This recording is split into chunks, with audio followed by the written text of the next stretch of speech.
हाय, माझं नाव राहुल पवार, ही माझी मिसेस वनिता पवार आणि मी इथे आलो.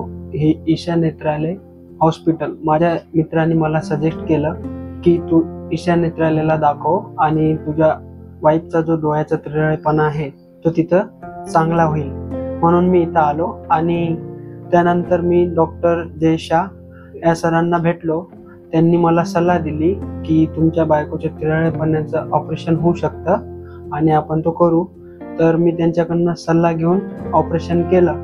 तर माझ्या बायकोला पहिले फार तिरळेपणा होता, आता तो तिरळेपणा फार पूर्ण कमी झालाय. आणि पहिले फार तिरळेपणा होता आणि ती बघायला पण तिरळीच बघायची. आता त्याला मला असा इथं फीडबॅक मिळाला, जे पण हे व्हिडिओ बघन आणि हे करन तर तुम्ही नक्कीच एक वेळेस ईशा नेत्रालयाला भेट द्या आणि तुमच्या घरात या फॅमिलीमध्ये काही असं असेल तर येऊन दाखवा.